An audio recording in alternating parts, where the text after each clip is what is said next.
Olá, torcedor, olá, torcedora que acompanha o Esportices Blogcast. Eu já tinha publicado ontem, né, uma análise, né, da entrevista de Yuri Romão na Rádio Jornal, né, uma entrevista que ele deu ontem para o Antônio Gabriel. Mas hoje o nosso presidente está muito falante, né? E voltou a falar. Dessa vez falou para Globo, né? Deu uma entrevista para o GE. E foi uma entrevista que inclusive foi ao ar agora há pouco lá no Globo Esporte, lá com Minha Joia e o pessoal lá do GE. Foi o João de Andrade Neto que fez a entrevista junto com o Juan Torres. E eu não vou colocar aqui a entrevista porque a Globo é muito chatinha com essa coisa de imagem, então pode ser que o canal tome strike, então não vou nem botar. Vou colocar os prints das falas aqui para ir comentando com vocês. A entrevista completa tá aqui e a gente vai comentando o que é que ele falou nessa entrevista que ele deu hoje pro GE, né? Ele falou de outros temas, outros assuntos que ele não tinha falado na entrevista com o Antônio, tá? Então vamos lá. Vamos rapidinho aqui pra gente analisar, porque tem muita coisa aí que merece comentar. Bom, vamos lá. A primeira pergunta foi feita para ele, foi essa aqui. Para começar, gostaria que o senhor explicasse sua publicação feita na terça-feira nas redes sociais, em que citou ataques pessoais e fake news. Que me motivou a fazer? Aí, abre aspas, Yuri. Já há algum tempo, a diretoria, o próprio clube e mais recentemente a mim pessoalmente, algumas pessoas, alguns perfis, sempre apócritos, vem fazendo ataques pessoais. O momento do pessoal, o momento do futebol hoje é um momento delicado. A gente realmente vem numa fase não tão boa e isso dá munição para que pessoas que não têm filtro comecem a atacar meu lado pessoal. Foi o que ele falou, né? No meu caso especificamente, a mim e a minha filha. Então, eu provoquei isso, de fato, para que a gente comece a responsabilizar essas pessoas. Inclusive, já adianto que os meus advogados irão atrás das pessoas que começaram com isso. Soube até que já apagaram do Twitter, mas está printado, então não tem mais como voltar atrás. A gente vai responsabilizar criminalmente essas pessoas sobre tudo que está acontecendo. Yuri, você tem toda a razão, você pode processar quem você quiser, sendo realmente, eu concordo que ataques pessoais não cabe, se atacar pessoas da família, enfim, ataques pessoais não tem nada a ver com os ataques e as críticas que se fazem à sua administração, né? É bem diferente. Sua administração é uma coisa, atacar a sua família, atacar gente da sua família, eu também não concordo com isso. E você tem o direito de fazer. Agora, que não se use isso para perseguir pessoas ou ou perfis de mídia independente que estejam criticando o seu trabalho.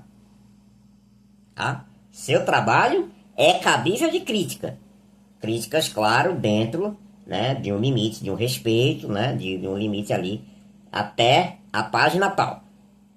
Mas que isso não venha se confundir com censura, tá? Porque tem gente aí do seu lado que quer fazer censura, tá? E aí eu não vou compactuar com esse tipo de coisa, não. Não vou concordar. Mas no mais, você tem direito realmente de procurar os seus direitos e processar. Se você se sente atacado, você tem o direito. Vamos para a segunda pergunta.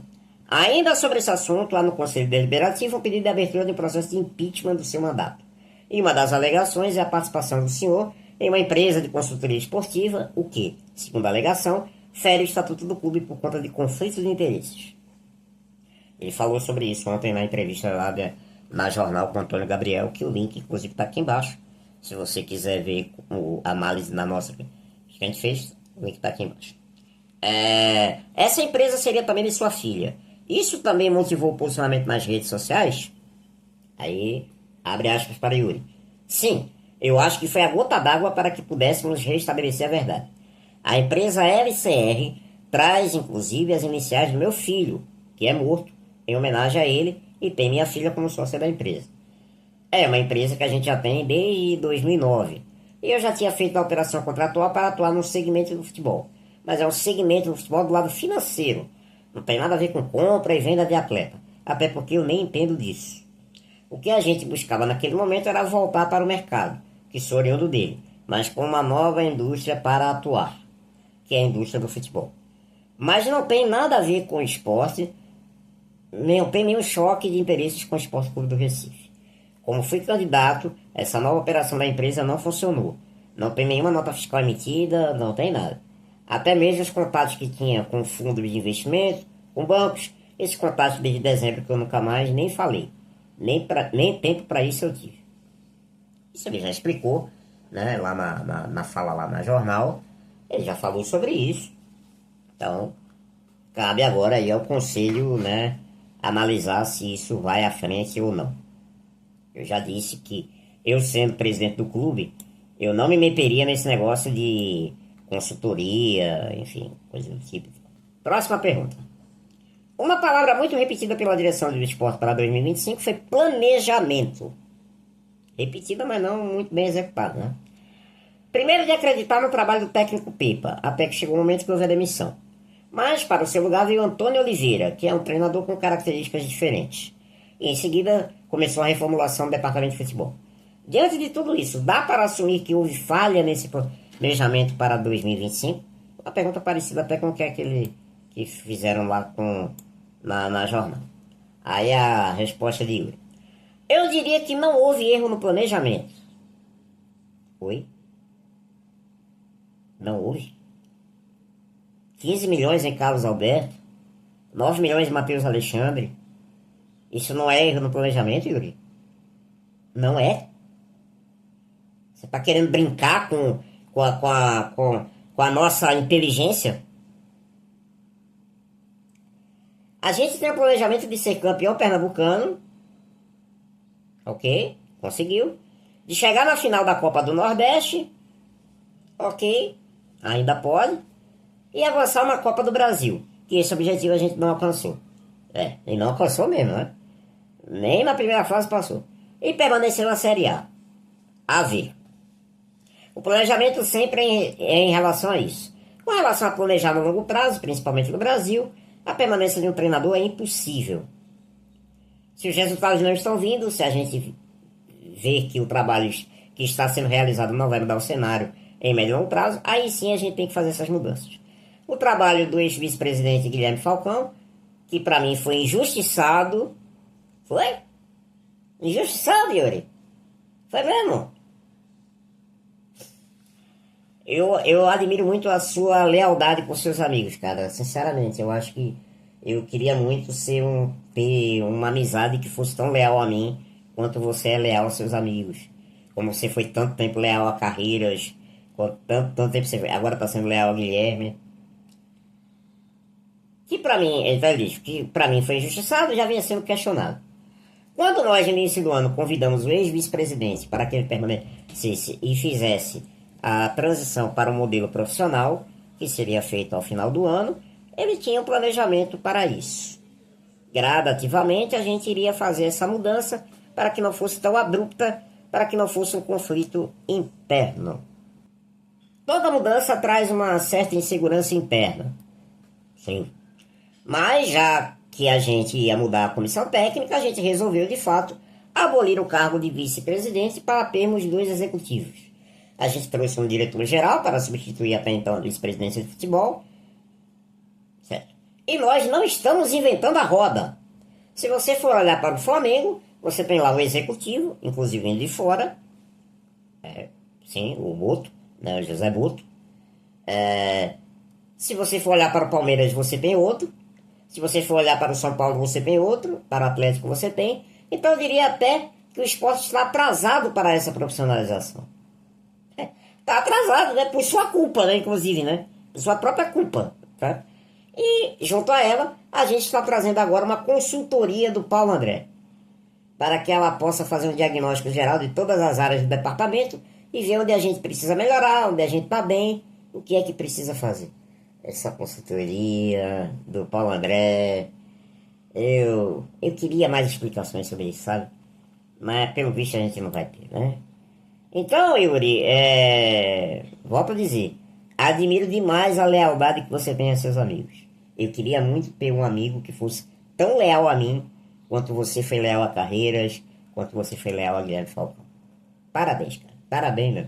Eu não tô falando ironicamente, não. Eu estou parabenizando você, tá? Vamos lá, próxima pergunta. Mas essa mudança não aconteceu de trás para frente. Normalmente, mas essa mudança não aconteceu de trás para frente? Normalmente se traz uma consultoria, depois se traz um gerente geral que indica o executivo, que indica o treinador. Pô, velho, é claro que foi de trás para frente. É óbvio, né? Mas o que aconteceu no esporte foi o contrário. Pois é. Tinha um técnico que foi demitido por uma diretoria, que contratou um outro técnico, e depois essa diretoria saiu e veio o executivo e o diretor-geral, e por último veio a consultoria. Essa ordem não está trocada? Parabéns quem fez a pergunta, não sei se foi João, não sei se foi Juan. Parabéns, velho, parabéns. Que pergunta sensacional. A resposta de Yuri. O Thiago Gasparinho, novo executivo de futebol, é Gasparino, né, se eu não me engano. Aqui tá Gasparino, Gasparino. Trabalhou com o Antônio no Corinthians. Não foi de trás para frente. Ah, não foi de trás para frente. Tá bom. A gente precisava ter um técnico. Só que o técnico, quem contratou não foi o Gasparinho. Quem contratou o técnico foi seu amigo, Guilherme Falcão. Que hoje, pelo que dizem, está fora da diretoria do esporte. Tá? A dificuldade de se contratar um técnico no Brasil hoje é algo surreal.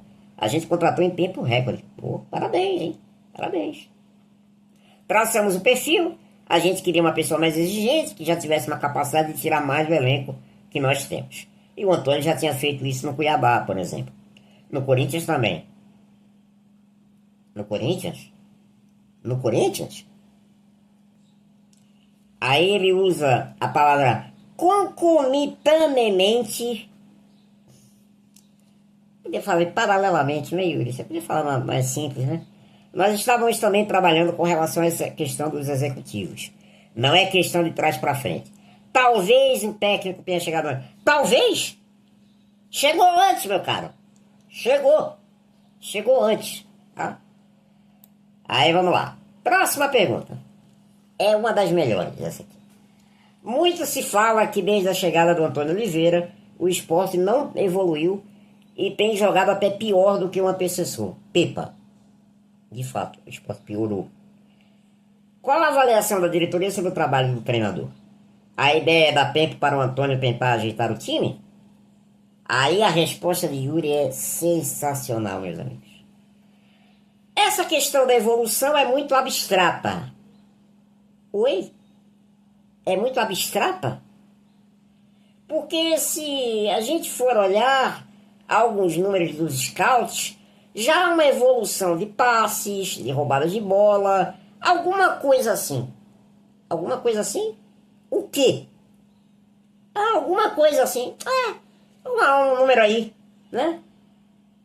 O nosso torcedor que não tem acesso a essas informações jamais vai perceber isso. É sério, Yuri, que na era da internet você está dizendo que o esporte tem números exclusivos que ninguém tem no mundo? Só você tem acesso?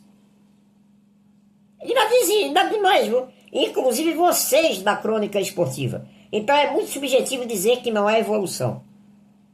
Aqui eu acho que ele sinceramente está... Eu não queria usar essa palavra, mas ele está fazendo aquilo que Bebê faz no número 2 na cabeça da torcida e da imprensa. Que a gente não sabe nada e quem sabe é ele, porque o esporte tem números que, segundo ele, só ele é que tem acesso, né? E que detectam isso. Na era da internet, na era de trocentos sites aí que fazem levantamentos estatísticos no Campeonato Brasileiro, o esporte tem números exclusivos. Você tá brincando com a nossa cara, Yuri? É isso? Pô, eu elogiei a entrevista dele ontem na jornal. Aí hoje ele, né? 20 litros de leite, todo derramado no chão, né? Brincadeira, viu? Brincadeira. Aí vamos lá. Aí ele segue na resposta, né? Óbvio que a gente está esperando parar a parada para que o professor possa colocar em prática o melhor modelo de jogo que ele goste. Aí bota de novo a tal da palavra concomitantemente. Eu vou parar de falar essa palavra sem falar de novo, tá? abre-se a janela, que é agora, abre no dia 2, vai até o dia 10. E a gente também vai tentar reforçar o elenco naquelas posições que o professor achar que deve. Tudo leva a crer que no retorno desse período a gente tem um novo time, um novo estilo de jogo. Tudo bem. Quando se fala, por exemplo, em evolução, a gente já teve no último jogo uma mudança de esquema. O time entrou com 3-5-2 e no segundo tempo já estava 4-4-2. Enfim, acho que é assim uma evolução em tão pouco tempo. É evolução satisfatória? Não. Se fosse satisfatória, teríamos ganho o jogo. Mas há sim uma evolução que a gente espera que seja muito maior já contra o Mirassol e depois no retorno do Brasileirão. É lamentável essa resposta que ele deu, cara. Sinceramente. Lamentável. É algo tipo, ó. Eu sei, aqui a gente tem números aqui que comprovam evolução, vocês não sabem o que é isso. Vocês não vão perceber nunca que o time está evoluindo. Tudo bem, tudo bem. Tudo bem, beleza, tá? Valeu, Champs. Próxima pergunta. Então a aposta é no Antônio Oliveira. Será que ele vai tocar o planejamento nessa pausa do Campeonato Brasileiro? Aí é a resposta de hoje. Se a gente for fazer uma mudança de treinador, todas as vezes que uma pessoa dá uma tuitada, ou tem uma insatisfação, ou que um cronista de uma rádio critica, a gente tem que ter pelo menos 12 a 15 treinadores de prontidão pra gente trocar. Não é assim que se faz futebol. Isso tem custo. Nenhum treinador vem treinar o esporte se ele não vier com um contrato muito bem amarrado, com multas. Não é assim. Aí tem uma notinha aqui da reportagem perguntando qual era a multa rescisória de Antônio. Ele disse que não poderia revelar por uma cláusula contratual de confidencialidade. Então a cláusula também contratual de Pepa, Yuri, você não vai revelar por esse mesmo motivo também? A gente quer saber, né? A gente quer saber. Aí a resposta. Aí uma próxima pergunta. Mas no ano passado, o Guto Ferreira foi demitido após apenas 5 jogos na Série B. Aí a resposta dele. Ali teve mais coisas do que somente o resultado. E vamos ficar por aqui. Quem diria, né, Yuri? Quem diria, né? Que trazer Guto Ferreira daria errado, né? E teve mais coisas, né? Quem diria, né? Puxa vida, puxa vida, puxa vida. Vamos lá. Próxima pergunta. Outra crítica que se faz à sua gestão é com relação ao gasto na contratação de alguns jogadores. Sobretudo o lateral Matheus Alexandre, que custou 9 milhões e inclusive já está fora dos planos do esporte para este brasileiro. E o atacante Carlos Alberto, que custou 15 milhões e alvo de críticas da torcida. Como é que o senhor avalia esses dois investimentos? O esporte errou nessas avaliações? Resposta de Yuri. As duas contratações foram feitas em cima de informações e demandas da comissão técnica. Quando digo avaliações, são avaliações numéricas. Ou seja, os sistemas que nós temos, a nossa equipe interna de mercado e validados pelo treinador e pela comissão técnica na época. Tá chovendo aqui, desculpe o barulhinho aqui, é para baixo. Foram demandas do treinador, ou seja, já jogou a bronca pra Pepa, né? Já jogou a culpa é de Pepa, ele que pediu, eu contratei, né? E na época a gente tinha um recurso para fazê-lo. Então foram feitos. É uma coisa. Eu gastei, e daí? Né? E daí? Eu tinha 24 milhões no bolso, gastei. E daí? Infelizmente, nenhum dos dois atletas ainda performou naquilo que a gente imaginava. São maus jogadores? Não. Talvez não estejam rendendo dentro do nosso elenco. Ok, né? Vamos concordar que pode ser que não sejam maus jogadores, porque já tiveram um bom momento na carreira, mas não deram certo aqui. O ponto é esse. Dizer que a gente fez errado ou não, talvez não seja a resposta que vocês desejam. Houve uma demanda e eu, enquanto presidente e ordenador de despesas, aceitei e fiz. É aquela coisa, né? Eu gastei, e daí? O que é que vocês têm a reclamar, né? Gastei, pronto. Tá bom. Agora eu quero ver, Yuri, se esses 24 milhões que você gastou vão voltar pro clube de alguma forma. Com esses dois não vai voltar, você sabe disso, né? Você sabe disso. Você sabe que o esporte não vai conseguir retornar 20 milhões de reais aí nas contratações. 29, né? Na verdade, não. 15 mais 9, 24. O esporte não vai conseguir recuperar esses 24 milhões. De graças aos céus, conseguiu recuperar metade. Tá? Mas você disse, né? Gastou, né? Fazer o quê, né? Vamos lá. Continuando. Continuando a próxima pergunta. Qual foi a avaliação para achar que investir 9 milhões de reais em Matheus Alexandre era um preço justo? Qual foi a conversa para entender que era um investimento viável? Aí a resposta de Yuri. Nessa negociação, existia uma proposta de 2 milhões de dólares do Santos para o mesmo atleta. Cerca de 11 milhões na cotação atual. Ou seja, mais alto que o Sport pagou, né? A gente levou pelo histórico de bom pagador que nós temos. Os números do Matheus Alexandre são extremamente interessantes. Sim, quais? Ele fala, os números, tá? Que números? Quais são esses números? Você pode dizer pra gente quais? Coincidentemente, ele foi atleta do próprio treinador, Antônio Oliveira, né? Lá no Cuiabá. Então ele era muito confiável. Ele mesmo, no arriar das malas, nos disse assim, me ajudou muito. Mas no momento o atleta não está conseguindo performar. Aí vem uma aqui, aspas, sensacional. Estamos falando de um ser humano, não de um bebê reborn. Ai, meu Deus do céu, ai, meu Deus do céu. Ai, ai, ai. Mas em algum momento ele, Matheus Alexandre, vai estar bem. E ele é um ativo do clube. Sobre Carlos Alberto, ele tinha propostas também de fora. Eu conversei com o CEO do Botafogo mais de uma vez, inclusive. Acho que éramos o segundo ou terceiro clube. Tive que melhorar a proposta para trazer. Então, uma coisa, ele queria muito esses caras aqui, né? Queria muito, até melhorou a proposta para trazer. Enfim, ora a gente está certo, ora a gente erra. E não estou dizendo que a gente errou. Reafirmando, os dois atletas a gente tinha convicção que dariam certo. Não estão performando, mas vão performar. Puxa vida. Se vai ser aqui no Sport ou outro clube, eles vão performar. Tenho plena convicção disso. Eu espero que seja em outro lugar, viu, Yuri? Eu espero que seja em outro lugar. E eu espero que você ganhe muito dinheiro, que o Sport ganhe muito dinheiro em cima dessas vendas, cara. Espero que você faça 2 vendas sensacionais desses 2 atletas. Agora, você meter essa do bebê reborn, cara, é brincadeira, né? É brincadeira, né? É óbvio que está se falando de um jogador de futebol, mas de um jogador de futebol que não vale 9 milhões. Não vale. Você pagou mais do que ele valia. E você sabe disso. Você pagou muito mais em Carlos Alberto do que ele valia. Carlos Alberto era terceiro reserva do Botafogo. Terceiro, tá? Era o terceiro reserva do Botafogo. E você pagou preço de um cara como se ele fosse o reserva imediato.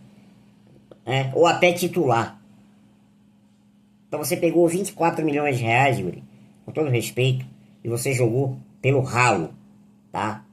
Então você errou. Você errou sim, tá? Sua diretoria errou. Seu departamento de mercado errou, tá? Esses números aí que vocês têm estão errados. Esses números não se refletiram dentro de campo. Admita que errou. Admita que errou.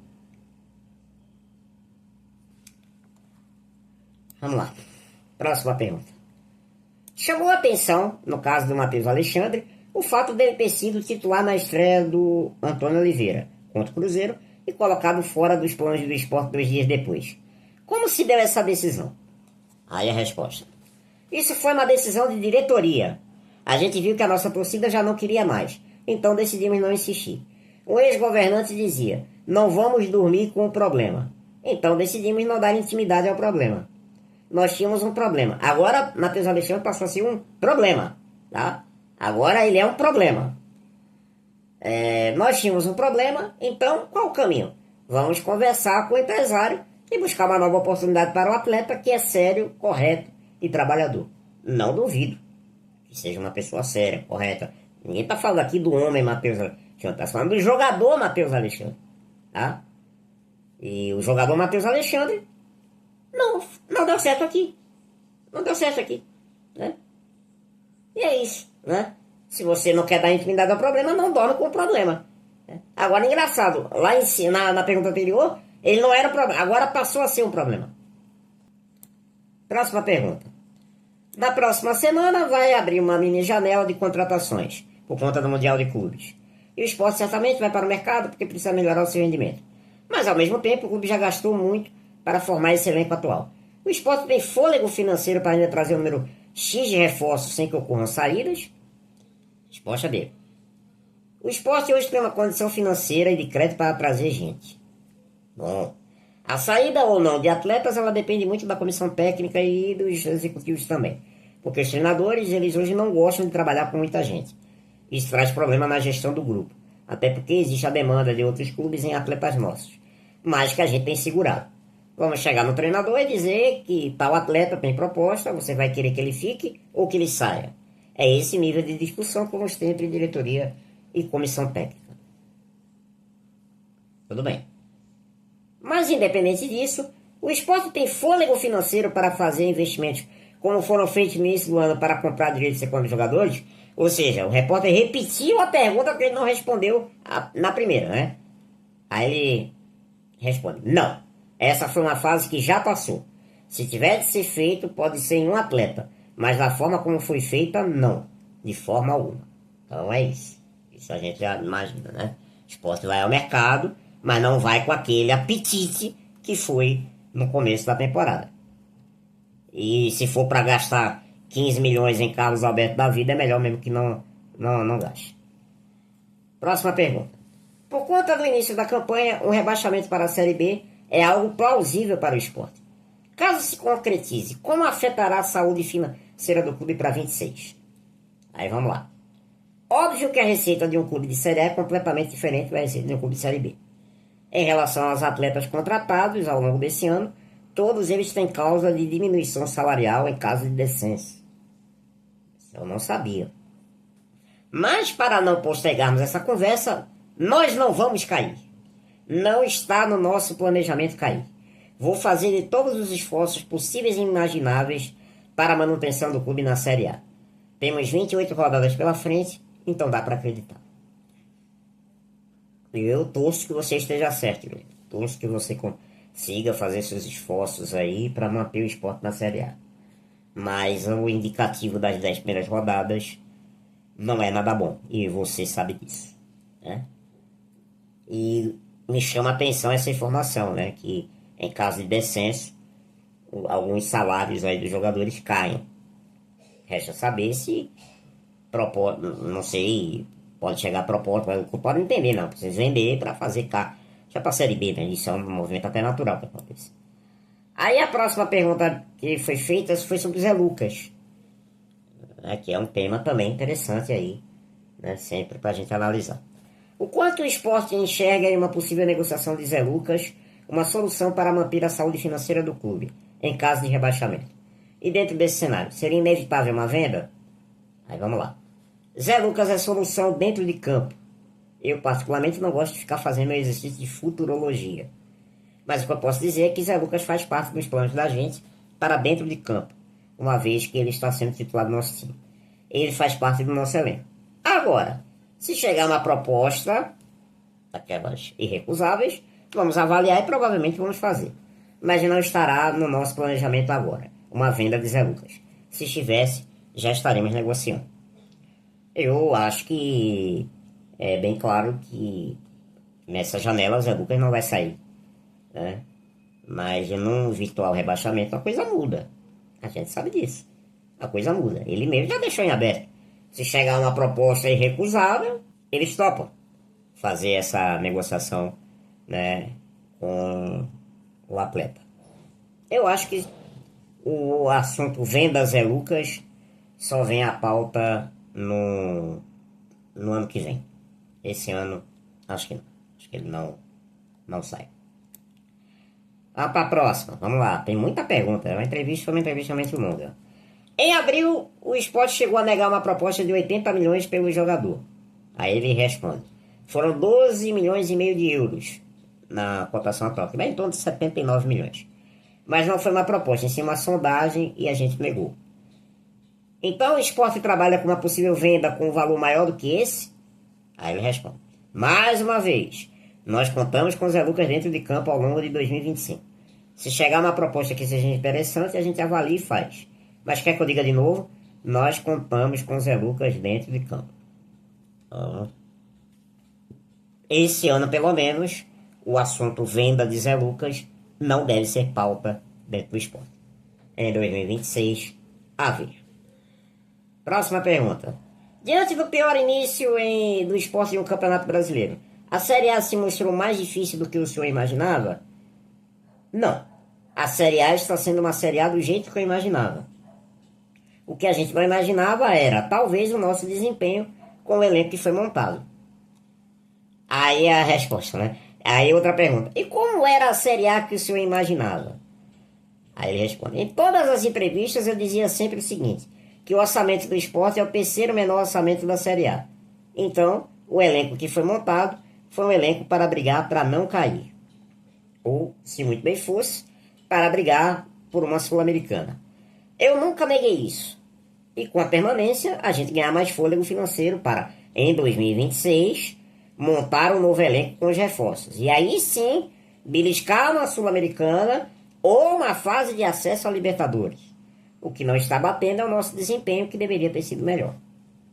Ele realmente falou isso. Ele falou, acho que foi naquelas entrevistas, né? Quando ele falou para... Eu estava brigando para ser candidato na eleição.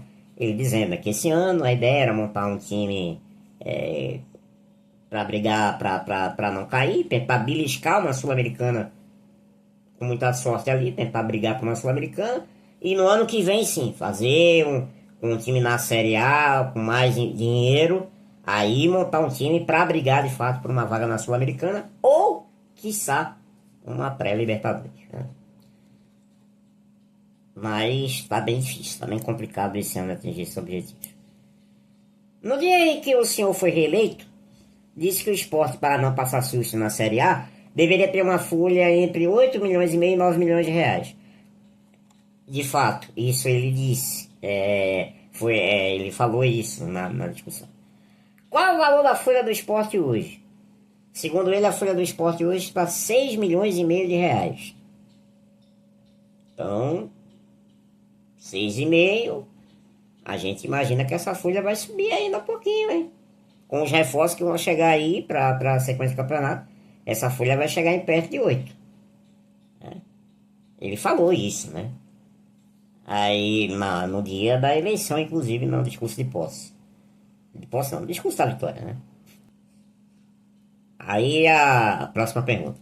Ele não tem projeção de chegar a esses 9 milhões? Essa folha de 6,5 é o teto máximo que o clube pode pagar? Aí a resposta de Yuri. Teto eu não posso dizer porque a gente não sabe o que é que vem agora. Quem vai chegar, quem vai sair, mas o patamar não muda muito disso. Então é aquela coisa, né? O esporte tá já no limite. Então a gente imagina o quê? Que vai chegar gente, mas vai ter que sair. Vai ter que sair gente. O esporte tá chegando meio que já no limite de sua folha financeira. Próxima pergunta. O senhor permanece como presidente do esporte até o fim de 2026 e não poderá mais concorrer a uma reeleição. Após o fim do seu mandato, pretende continuar no clube ocupando outro cargo ou voltará a ser apenas um torcedor de arquibancada? Resposta de Yuri. Não me vejo mais como dirigente do clube. Não me vejo mesmo. A colaboração que eu tenho com o esporte desde 2009, acho que no final de 2026 está na hora de me aposentar. Feliz e honrado por ter participado desse momento de uma reestruturação do clube que a gente encontrou completamente falido e desrespeitado no mercado do futebol. E hoje você tem um clube que, com a representatividade que tem, participa da organização do futebol brasileiro. Nós somos chamados para participar de todas as decisões importantes do futebol brasileiro. Isso, para mim, é muito honroso. A credibilidade que a gente tem hoje dentro do mercado, isso é muito bom. Você pode chegar a 46 meses sem ter um único dia de atraso numa folha, é o básico. Mas por que os outros não faziam o básico? Isso eu concordo. Realmente, uma das coisas boas da gestão de Yuri é essa coisa dos salários em dia. De fato, o esporte é um clube que tem salários em dia. Pode ter tido ali algum atraso de alguns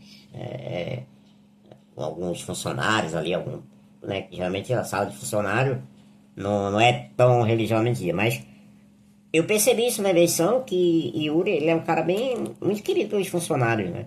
Os funcionários gostam muito dele. Então, é sinal que ele trata bem os funcionários, paga em dia. E isso é obrigação, tá?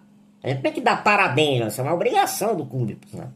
Só que outros realmente tratavam isso como algo supérfluo, né? Algumas outras gestões aí tratavam isso como algo, como detalhe.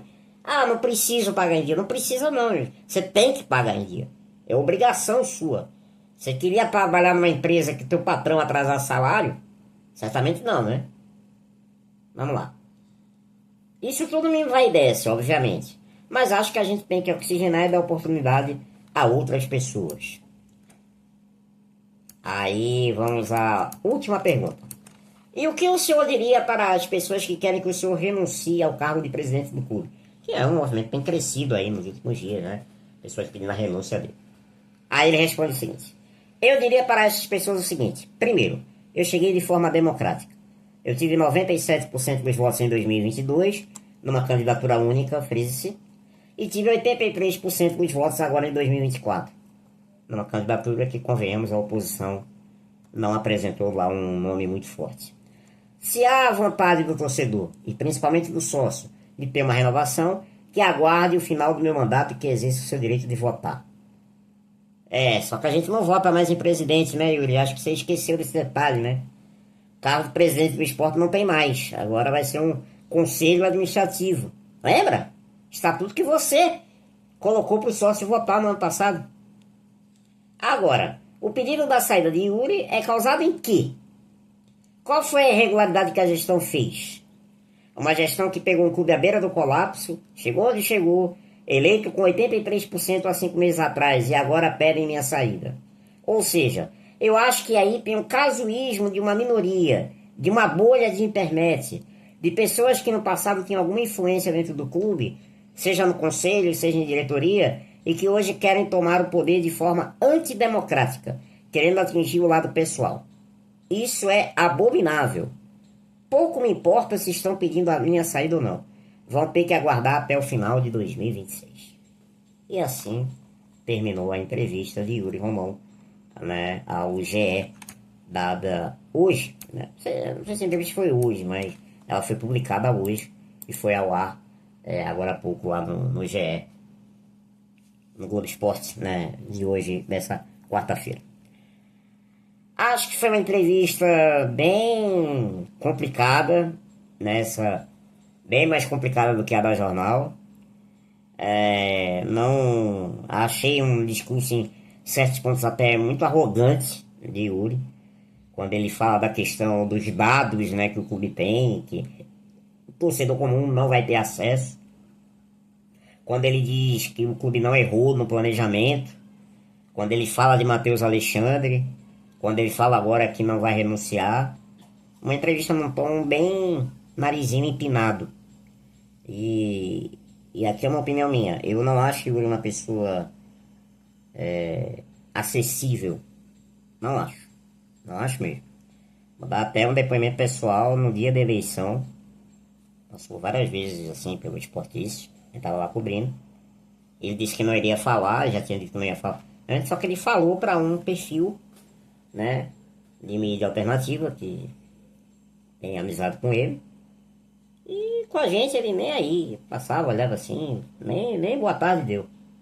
É o direito dele, não tô aqui questionando isso. Mas isso mostra um pouco, né, que Yuri não é uma pessoa de um trato muito simples. E essa entrevista me deixa um pouco desanimado, porque eu tinha sentido ele naquela entrevista da Rádio Jornal um tom até mais conciliador. E agora não, agora ele já botou o nariz em pé de novo. Mas é isso, é isso. Este é o perfil Yuri Romão de lidar com o Esporte Clube do Recife. Então, é isso. Terminou então aqui a nossa análise. O vídeo ficou longo de novo, mas fazer o que, né? Foram muitas perguntas e é isso. Forte abraço, torcedor e torcedora. Siga as redes sociais do Esportista Blogcast. E nos vemos aí nos próximos programas. TV Esporte tudo e até a próxima. Tchau.